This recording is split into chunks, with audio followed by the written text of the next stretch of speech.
नए कानून भी बनाए। जब देश का विभाजन हुआ,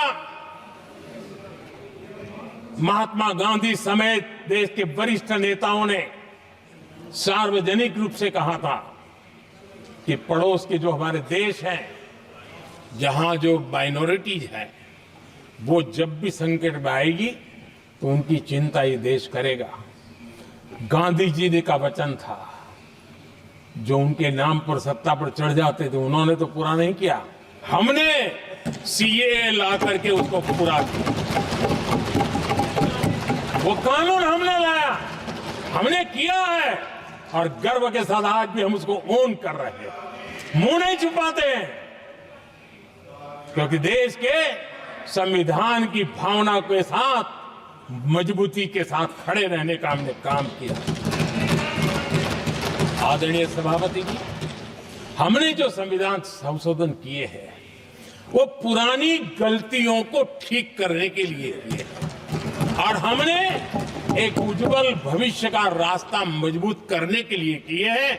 और समय बताएगा, समय की कसौटी पर हम खरे उतरेंगे, क्योंकि वो सत्ता स्वार्थ के लिए किया गया पाप नहीं है, हमने देश हित में किया हुआ पुण्य है।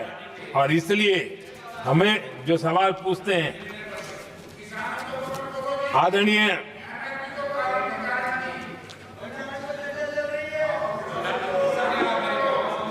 आदरणीय सभापति जी, यहां संविधान पर अनेक भाषण हुए,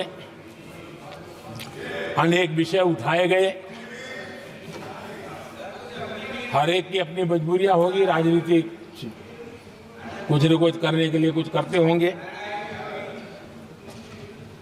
लेकिन आदरणीय सभापति जी, हमारा संविधान सबसे ज्यादा जिस बात को लेकर के संवेदनशील रहा है वो है भारत के लोग, वी द पीपल, भारत के नागरिक। संविधान उनके लिए है, उनके हितों के लिए है, उनके कल्याण के लिए है, उनकी गरिमा के लिए है।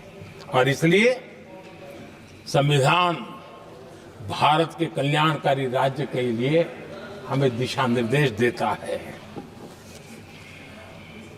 और कल्याणकारी राज्य का मतलब है जहां नागरिकों को भी गरिमा प्राप्त हो, उनको गरिमामय जीवन की गारंटी मिलनी चाहिए। हमारे कांग्रेस के साथियों को एक शब्द बहुत प्रिय है, मैं आज उस शब्द का उपयोग करना चाहता हूं, और उनका सबसे प्रिय शब्द जिसके बिना वो जी नहीं सकते, वो शब्द है जुमला। कांग्रेस के हमारे साथी उनको दिन रात जुमला, लेकिन इस देश को पता है, हिंदुस्तान में अगर सबसे बड़ा जुमला कोई था और वो 4 पीढ़ी ने चलाया, वो जुमला था गरीबी हटाओ। ये ऐसा जुमला था, ये गरीबी हटाओ ऐसा जुमला था, उनकी राजनीति की रोटी तो सिकती थी, लेकिन गरीब का हाल ठीक नहीं होता था। आदरणीय सभापति जी, जरा कोई मुझे कहे, आजादी के इतने सालों के बाद क्या एक डिग्निटी के साथ जीने वाले परिवार को क्या उसे टॉयलेट भी उपलब्ध नहीं होना चाहिए? क्या आपको ये काम करने की फुर्सत नहीं मिली? आज देश में टॉयलेट बनाने के अभियान को, जो गरीबों के लिए एक सपना था, उसकी डिग्निटी के लिए हमने इस काम को हाथ में लिया और हमने जी जान से उसे जुटे रहे। उसका मजाक उड़ाया गया, मुझे मालूम है, लेकिन उसके बाद भी सामान्य नागरिक के जीवन का गरिमा, ये हमारे दिल और दिमाग में होने के कारण हम डिगे नहीं, हम अड़े रहे, हम आगे बढ़ते चले गए, और तब जाकर के ये सपना साकार हुआ। माताएं, बहनें खुले में सोच जा रही थी, या तो सूर्योदय के पहले या सूर्योदय के बाद, और आपको कभी पीड़ा नहीं हुई। और उसका कारण यह था कि आपने गरीबों को और गरीबी को टीवी में देखा है, अखबार की सुर्खियों में देखा है, आपको गरीब की जिंदगी का पता नहीं, वरना आप इसके साथ ऐसा जुल्म नहीं करते। आदरणीय सभापति जी, इस देश की 80% जनता पीने के शुद्ध पानी के लिए तरसती रही। क्या मेरा संविधान हमें रोकता था क्या?